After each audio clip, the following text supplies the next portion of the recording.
오늘 영상에서는 노동자, 노동이라고 하는 개념과 계급이 어떻게 탄생했고 어떤 역사를 만들어 왔는지를 살펴보려고 해요. 먼저 노동자라는 계급이 어떻게 탄생했는지 살펴보려면 18세기 영국으로 거슬러 올라가야 합니다. 우리가 한 번쯤은 들어봤을 산업혁명은 19세기 영국에서 일어났는데요. 한순간 일어난 사건이라기보다 생산 기술의 발전으로 인해 사회의 모습이 그 전과는 확연히 달라지는 변화가 100년에 걸쳐 일어난 것을 산업혁명이라고 합니다. 당시 유럽은 귀족과 소작농과 같은 계급으로 구분되는 봉건제 사회였는데요. 16세기에서 18세기까지 봉건제 사회 속에서도 유통업과 같은 상업의 발전이 점점 활발해지며 자본주의로 변화하는 토대가 쌓여가고 있었습니다.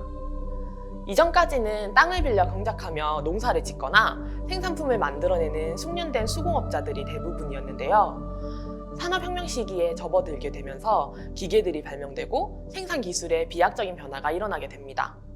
이렇게 되면서 생산성이 증가하게 되고 증가한 생산성으로 인해 자본이 점점 축적되며 상품의 대량 생산이 가능해지게 됩니다. 결국 수공업자들이 설 자리가 사라져가게 된 것이죠. 원래는 숙련된 장인 한 명이 처음부터 끝까지 맡아서 하나의 상품을 만들어냈었는데요. 기계 설비가 들어오면서 그렇게 할 필요가 없게 됩니다. 상품 하나를 만드는데 10가지 공정이 필요하다면 공정마다 노동자 한 명 한 명을 배치해 놓으면 숙련된 노동자가 아니더라도 상품을 만들 수 있게 된 것이죠. 그리고 이렇게 기계를 통해 상품을 만들어내는 속도는 숙련공들이 결코 따라갈 수 없었습니다. 공장들은 계속해서 훨씬 더 많은 노동력을 필요로 하게 되었고 산업혁명 이전 비교적 독립적이었던 영세 생산자들은 직업을 찾아 임금 노동자의 대열에 가담하며 수많은 사람들이 공장이 생겨나는 도시로 모여들게 됩니다. 그렇게 공장은 직접 생산자인 공장 노동자 계급들로 채워지면서 생산 수단을 가진 생산자들은 생산 수단, 즉 기계 설비로부터 완전히 분리되는 과정이 진행되며 자본가와 임금 노동자라는 계급 분화가 더욱 선명해졌습니다. 공장 노동자들은 당시 산업혁명 과정에서 몰락한 수공업자, 가내공업 노동자, 농지 경작자 등으로 형성되었는데요. 공장 노동자 출현 시기에 공장에서 실제로 필요로 하는 노동력보다 훨씬 더 많은 노동력이 초과 공급되었습니다. 이러다 보니 노동력은 싼값에 팔릴 수밖에 없었고 생계를 이어가기 위해 임금 노동자가 된 수많은 사람들의 노동 실태는 처참한 수준이었습니다. 아무런 법적 제한 없이 장시간 노동이 강요되었고 그렇게 긴 시간 일을 해도 버는 돈은 너무나도 적었습니다. 열악한 시설로 인해 산업재해에도 쉽게 노출되었고 직업병에 걸린 노동자들이 수도 없이 많았습니다. 특히 이때 가장 심각했던 것은 아동 노동인데요. 여성과 아동의 노동은 비교적 임금이 낮았고 작은 체구로 활용도가 높아 자본가들이 매우 선호했습니다.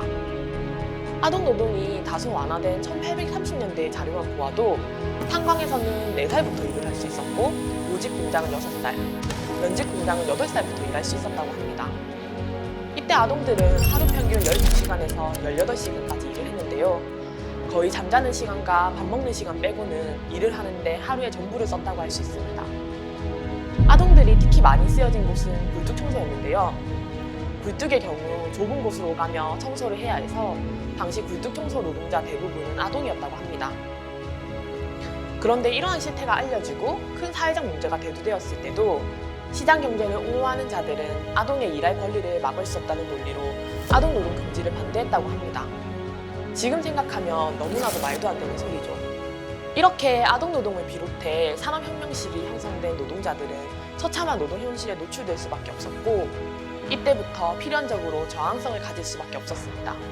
영국을 중심으로 일어났던 기계를 파괴하는 러다이트 운동은 최초의 노동운동이라고 부를 수 있는데요. 앞에서 말했던 것처럼 산업혁명 초기에 기계 설비들이 들어오면서 가장 먼저 위협을 받았던 계층은 가내공업과 수공업에 종사하던 숙련공들이었습니다. 이들이 손으로 만든 제품이 기계가 만든 제품에 비해 경쟁력이 떨어지면서 수많은 가내공업자와 수공업자들이 빈곤한 상태에 빠지게 됩니다. 이들은 자신들이 이런 상태에 빠지게 된 것이 기계 설비 때문이라고 보고 기계를 부수고 공장의 건물이나 창고를 파괴하고 불태웠는데요. 이런 러다이트 운동은 1760년대에 시작하여 1830년대까지 계속되었다고 합니다. 이 러다이트 운동은 자본주의 체계에 본격적으로 접어들게 되면서 생산수단을 가진 자본가 계급과 노동자 계급 간의 필연적인 갈등이었으며 당시 노동자들의 분노는 자연스러운 저항이었습니다. 그렇다면 우리나라는 어땠을까요? 우리나라의 이야기를 설명하기 위해서는 일제강점기로 거슬러 올라가야 하는데요. 우리나라는 조선 말기 일본에 의해 강제로 근대사회로의 전환이 이루어졌습니다. 일본은 제국주의 야심을 이루기 위해 침략을 계속해서 일으키며 큰 규모의 자금이 끊임없이 필요했는데요. 이를 자신들이 식민 지배하는 국가들을 통해 조달하고자 했습니다. 우리나라에서도 항구를 개방하고 기찻길을 만들고 공장을 건설하는 등 산업화라는 명목하에 사실상 병창기지로 이용하고자 했습니다.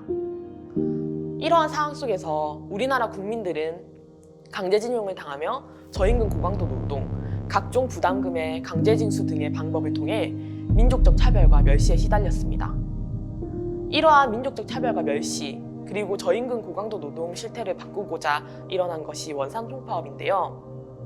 원산통파업은 일본의 가혹한 식민지 수탈 정책에 대항하는 항일 민족운동의 성격을 가지고 있으며 1929년 1월부터 4월까지 원산의 전 노동자가 파업을 단행한 우리나라 최대 규모의 조직적 노동자 투쟁입니다. 지역의 모든 부문 노동자와 총자본이 맞붙은 유례없는 이 파업 투쟁은 일제의 노동정책은 물론 이후 우리나라 노동운동의 활동 방식과 노선에도 큰 영향을 미친 투쟁이었습니다. 일제강점기 이후에는 우리나라에도 산업화가 빠른 속도로 진행되면서 도시로 노동자들이 모여들게 되고 이러한 상황 속에서 노동현실은 노동자에게 더욱 가혹해져만 갔습니다. 이러한 현실을 가장 잘 나타내는 사건이 청년 전태일 열사의 분신인데요.